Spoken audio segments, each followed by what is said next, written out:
Ariana and Zayn perform on The Voice. JayZ addresses Beyonce's Lemonade for the first time. And are we about to get new Nial music? All of that and more on today's Rundown. So today, apparently, Nial is making new music, possibly. I don't know about that, but first, let's get started with the first round of Teen Choice Award nominations. The Teen Choice Awards are coming up on July 31st, and they've released the first round of nominations. Are you ready? I'm ready. Who is Okay, let's talk about some of them. So, Pretty Little Liars scored 6 nominations, which is a lot, including Choice TV show drama, of course. Also, with a lot of nominations, we gotta mention Justin Bieber, Selena Gomez, and Zayn each have 3 noms for music, which is a lot for the music categories. Now, we gotta talk about some of your favorite categories. Choice Male Artists. Guess who's going up against each other? Charlie Puth, Drake, Justin Bieber, Nick Jonas, Shawn Mendes, and Zayn Malik. Who would you pick between all of them? This is hard. I probably would pick Zayn, though, because I feel like, personally, I didn't think Zayn was gonna have a music career. I thought, I wasn't really confident. I mean, he had, he's a great voice, but I didn't think he was really going to do as well as he did. I listened to his album constantly on repeat, Yeah, you're a so really for big me, fan. he's my male choice. All right, we know who Aaron's voting for. Zayn all the way. We'll tell you how you can vote in a little bit. Next up, Choice Female Artist is going between, this is a tough one for me, Ariana Grande, Beyonce, Demi Lovato, Rihanna, Selena Gomez, and Taylor Swift. I don't know how fans are going to choose between them. I think for me, it's between Beyonce and Taylor Swift. How did Adele not make the list? Actually, that's a really good point. I have no idea. But here's how you guys can vote, Aaron. Okay. How you can vote as well. Let's do it. You can vote on the Fox app, Twitter, or on teenchoice.com. And the fans get to choose the winners, which is the best part of this award show, in my opinion. So JayZ has finally responded to Beyonce's Lemonade album, which could be super cryptic and controversial. You guys have to be the judge on this. So he's on a remix of Fat Joe's All the Way Up, and he has a few words to say. So in the track, which is, by the way, exclusive on Tidal, he raps, "You know you made it when the fact your marriage made it is worth millions. Lemonade is a popular drink, and it still is." Now, by the way, that Lemonade lyric is probably paying homage to Guru's line in Gang Starr's 1992 hip-hop classic, DWYCK, because that line says Lemonade was a popular drink, and it still is. But do you think this is him referencing Beyonce's Lemonade? Yeah, I think this is him saying, yeah, I knew Lemonade was coming out. Yeah, I'm okay with it. We're all good. And yeah, we made millions of dollars off of it, so. I love this, and also I love that he's on a remix with Fat Joe. We gotta point that out. Fat Joe is back somehow. I know, where has he been?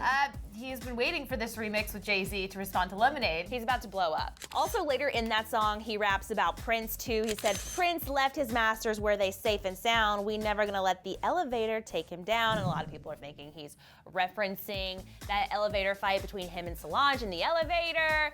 Who knows? I just love these little cryptic little seeds that they plant in all of these songs because it keeps us all talking about it. And I have a question for you, speaking of talking about it. Do you think that people now go to New York City and want to ride in that elevator just to know what it was? Like, yeah. I feel like that's a tourist attraction now. Actually, now I want to do that. Yeah, I'd let's never go. thought about it. I was just in New York, but I didn't think about that. I'm pretty sure it's at the Standard Hotel. Okay, fun fact, you guys. I don't know if you know this or not. I know. You know, but Jocelyn and I are going to be on The Price is Right. Tonight on CBS is a special primetime edition. It's at 8:00 p.m. and we're competing against Tyler Oakley and his partner on the race, Corey Cool, and a lot of other huge, amazing race stars, I guess you'd say. So you have to tune in tonight to see us, to see if we win it all, take it all, which we may or may not do, but here's a little clip of us on this show. Oh, we have a clip? We have a clip. Actual retail price, $2,998. Robert, come on up here. Yeah, you, come on up here.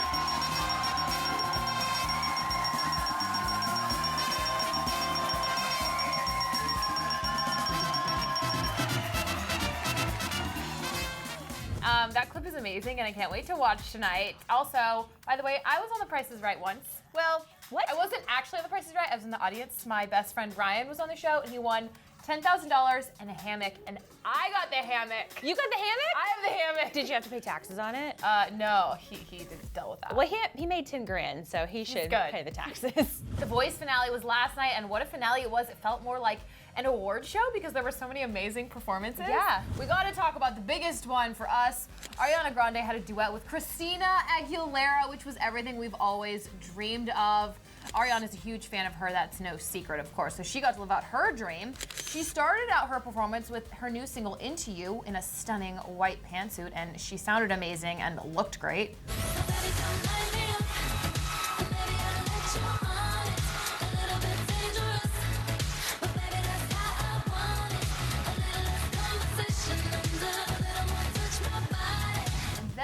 Ariana transitioned into her other single, Dangerous Woman, and that's when the Voice's own Dangerous Woman came out to help her. Don't you stop,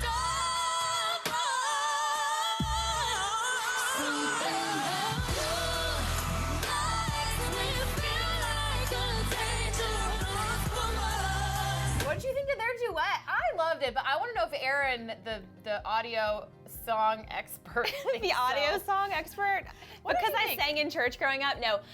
I liked the two of them together. I think it's interesting because Christina Aguilera is such a solo voice. I felt like she was at times overpowering Ariana. She didn't make her mark. Yeah, but it's not a competition. It's supposed to be a duet. The two of them are supposed to work together, which I was kind of disappointed in, but both women sounded amazing, and I think this is a huge bucket list item for Ariana Grande. Like, who wouldn't want to sing with Christina Aguilera, even if she tries to overpower you? Who cares? They hugged at the end, so they had a great time together, and now the reason this happened, and it only came about this week, was because Christina was supposed to perform on the show with Whitney Houston's hologram, but Whitney Houston's family decided that the hologram was not good enough quality, so they scrapped it. But lucky us, we got to see this amazing duet. There's more voice action where that came from because Zayn also performed on the show. He did his song Like I Would with lots of laser beam light greatness. Oh. I like the lights. Take a look. Won't touch you like I do. Won't love you like I do. He don't know your body. He don't do you right. Now, the One Direction boys have all gotten a lot of press lately. Harry, Liam, Zayn, of course, Louis even. But we haven't heard a lot about Niall lately until kind of today. He is speaking out against a bunch of Twitter trolls who are kind of making his life a nightmare. He tweeted out, "For the last 2 weeks, I've been receiving messages off a group of fans. They have drowned my phone in messages, keeping me awake at night. But the worst part is they've been nothing but abusive, saying things you wouldn't even believe about me and my family, and saying the worst things ever about my little nephew. Thank God I'm not the kind of person who thinks into stuff like this, but I just think it's crazy how we let people get away with things like this." He went on and he talked about how sad it is, and he also said, "As I tweet this, they're in the group chat laughing at me. Don't worry about me, I'm the most carefree, laid-back person around, but I'm just signaling it because this is happening to others."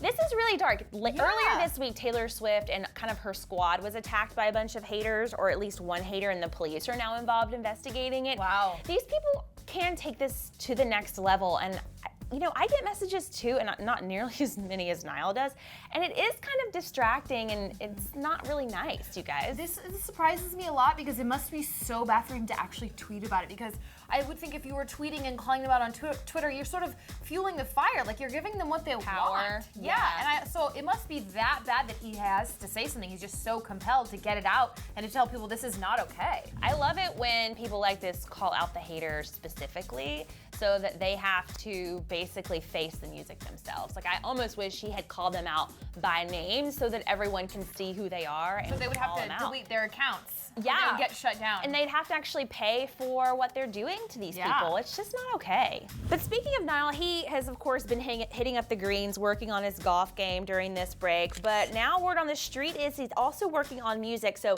he's been working with music business a veteran, Wayne Hector, who wrote a bunch of songs for One Direction, like Steal My Girl and Best Song Ever.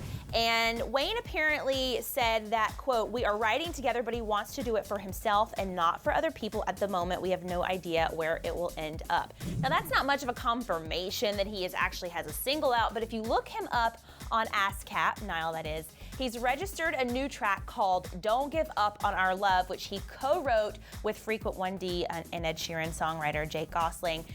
There is no performer listed on that track, so he could have written it for someone else, but I would put money on it being maybe his first single. It seems like it's really early in the stages of development, but I hope that we get new Niall music. He really needs to put something out He's quit. gotta be working on something. He's not just Something. sitting around doing nothing. I know, but he has a lot of competition with all these other boys Yeah. out creating and doing films and albums, so he needs to kind of jump on Having it. babies. Oh, that's right. Yeah. That too. And maybe he doesn't need to jump on that. All right, guys. So JayZ's mention of Lemonade in this new track, was he dissing it? Is it like a positive thing? Is it like he's laughing all the way to the bank? It's really cryptic, so I need your help on that. I think it could be all of those things, Maybe. actually. Who knows? And then I would like to know what you guys thought of all the performances on The Voice last night. Obviously, you know we loved Ariana and Christina, but what about Zayn or any of the other ones? Did you watch The Voice? Let us know. And then tweet us about it. You could Instagram us about it. You or- can Snapchat about it whatever. and send it to us. Whatever floats your boat. Yeah, we like it. Yeah, so social meet us up. I'm at Hey Erin Robinson. She's at Misty Kigma. And you guys will be back here tomorrow on the Daily Hollywood Rundown. Then click to the left to watch Justin Bieber's lip sync to Taylor Swift's song. And on the right, we have your very first look, it's really brief, of Emma Watson as Belle in Beauty and the Beast.